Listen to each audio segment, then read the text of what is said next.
आज हम बात करेंगे एक रीसेंट इशू पे जो कि Miss Universe Pakistan Erica Robbins के हवाले से है। एरिका रॉबिन्स को पाकिस्तानी मिस यूनिवर्स पीजेंट के लिए प्रिपेयर किया गया है और वो सेलेक्ट किया गया है।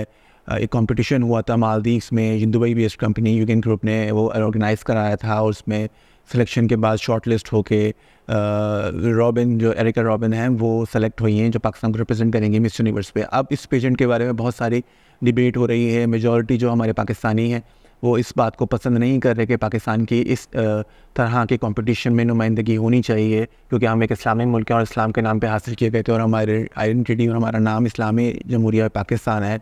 तो क्या हमें इस तरह के कॉम्पिटिशन में हिस्सा लेना चाहिए, नहीं लेना चाहिए, ख़ासतौर पर एक मुल्क की नुमाइंदगी करते हुए। और एक प्राइवेट ग्रुप को किस तरीके से इजाज़त दे दी गई इस कंपटीशन को कंडक्ट कराने के लिए। इस बारे में हमारे जो वज़ीर आज़म है पाकिस्तान, उन्होंने भी तहकीकात का हुक्म दे दिया है। इस सिलसिले में जो है एक हमारे मुफ्ती आज़म जो हैं मुफ्ती तकी उस्मानी साहब, उनका एक ट्वीट भी आया जिसमें उन्होंने इस बात का दुख का इज़हार किया और गुस्से का इज़हार भी किया और उन्होंने कहा कि इस तरह की जो चीज़ है हुकूमत को फ़ौरन नज़र रखनी चाहिए कि हुकूमत का नाम, पाकिस्तान का नाम कैसे यूज़ हो रहा है।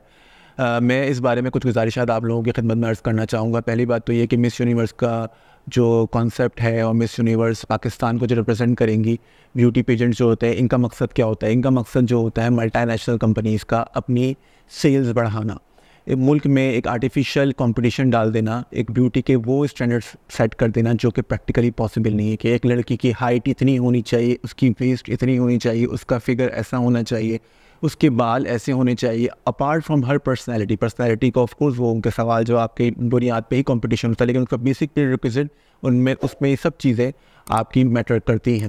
और उसके बाद जो है आपके जो है ब्यूटी के स्टैंडर्ड सेट करने के बाद हर लड़का या हर लड़की जो है उसके पीछे दौड़ में लग जाता है कि हमें भी ऐसा ही बनना है। अगर हमें भी एक अगर मिस यूनिवर्स या मिस पाकिस्तान बनना है, पाकिस्तान की मिस बनना है, हर लड़की पे सोचेंगे कि मेरा फिगर भी ऐसा होना चाहिए, मेरी स्किन भी ऐसी होनी चाहिए, मेरे बाल भी ऐसे होने चाहिए, मुझे ऐसे ही बोलने आना चाहिए। इसी तरीके से मिस्टर पाकिस्तान का कंपटीशन जो होता है उधर भी जो है ये लड़के जो है अपनी बॉडी बिल्डिंग करके और सिक्स पैक्स बना के और वो सब चीज़ें करके अपनी बॉडी शो ऑफ करते हैं।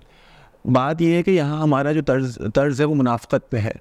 हम लड़कियों के कंपटीशन को क्योंकि वो बिकिनी में उधर प्रेजेंट करेंगे तो हम एतराज़ कर रहे हैं, लेकिन जब लड़के जो मैन पैंटीज़ में अपने आप को प्रेजेंट कर रहे होते हैं, थॉन्ग्स पर प्रेजेंट कर रहे होते हैं, तो वो क्या गलत नहीं है। वो सतर उन्होंने पूरी की हुई होती है जो इस्लामी सतर है, शरई सतर है। और जब बॉडी जिम में जो हमारा कल्चर है, तनसाजी के जो मुकाबले पाकिस्तान में हर जगह हो रहे होते हैं, क्या वो हलाल हैं? क्या कबड्डी खेलना, फिर आप उसको बताएं उसकी इल्लत क्या है कि कबड्डी खेल लेना चाहिए क्योंकि उसमें भी तो आपकी सतर पूरी नहीं हुई होती है और ऑफिशियली गेम हो रहे होते हैं।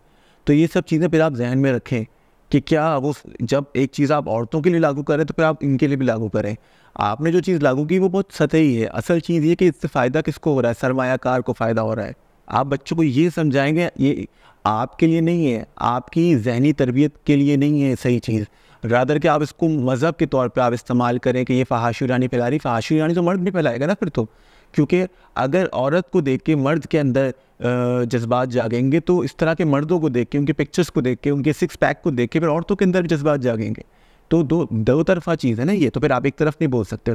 इसी तरीके से हम जब बात कर रहे हैं कि इस तरीके से औरत की तज़लील हो रही है, ये वर्ड यूज़ किया गया मुफ्ती साहब की तरफ से भी, और ये बिल्कुल सही बात है। औरत की तज़लील है कि हमारी अगर जो है पर्सनैलिटी जो है या हमारी शनाख्त जो है, हमारा जिस्म या हमारा चेहरा है, तो फिर इसका मतलब है कि हम बहुत सतही लोग हैं। लेकिन क्या जो हमारी जेल में ख़वातीन पड़ी हुई जो अपनी पेशियों का इंतज़ार कर रही होती हैं, सालों से जेलों में सड़ रही हैं, क्या उनका जो है वो इस्तेहसाल नहीं हो रहा? क्या उनकी बेहरमती नहीं हो रही है? जो हमारी ख़वातीन कोर्ट्स के चक्कर लगा रही होती हैं छोटी मसाइल के लिए, जिनका रेप हो रहा होता है, वो उनकी वो उस बारे में भी हमें उसी तरीके से पाकिस्तान का नाम बदनाम हो रहा है, उससे उसी उन मौक़ों पर भी हमें इस तरह की ट्वीट्स भी करनी चाहिए कि जो वाक़ई हुए, जो बच्चों के साथ जिनसी ज़्यादती हो रही है और जो मुरीदीन जो है अपने बच्चों को तो छोड़ के चले जाते हैं पीरों के पास और उधर उनके साथ जो हादसा होते हैं।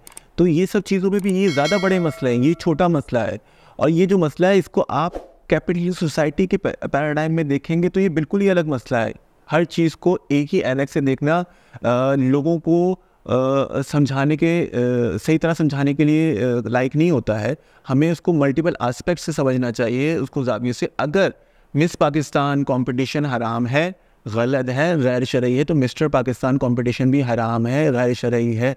तो हमें इन दोनों के ख़िलाफ़ बात करनी होगी, हमें सिक्स पैक उनके एक्सपोज करने पे भी बात करनी होगी। और फिर हमें ये भी ध्यान रखना होगा कि जो हमारी सोसाइटी में जिस तरीके से जो इतने जगहें जहाँ ख़वातीन का इस्तेसाल हो रहा है, जहाँ उनको वेट करने पड़ रहे हैं कोर्ट्स में और मुस्लिम जेलों में सड़ रही हैं, बेचारे बच्चों से दूर है सब, उधर औरतों की क्या बेहरमत हो रही है, उस बारे में शरई क्या अहकाम, उस बारे में हमें बात करनी होगी। उम्मीद है कि जो बातें मैंने की संजीदगी से उस पर सोचा जाएगा और कोई एक लाएमल तैयार किया जाएगा।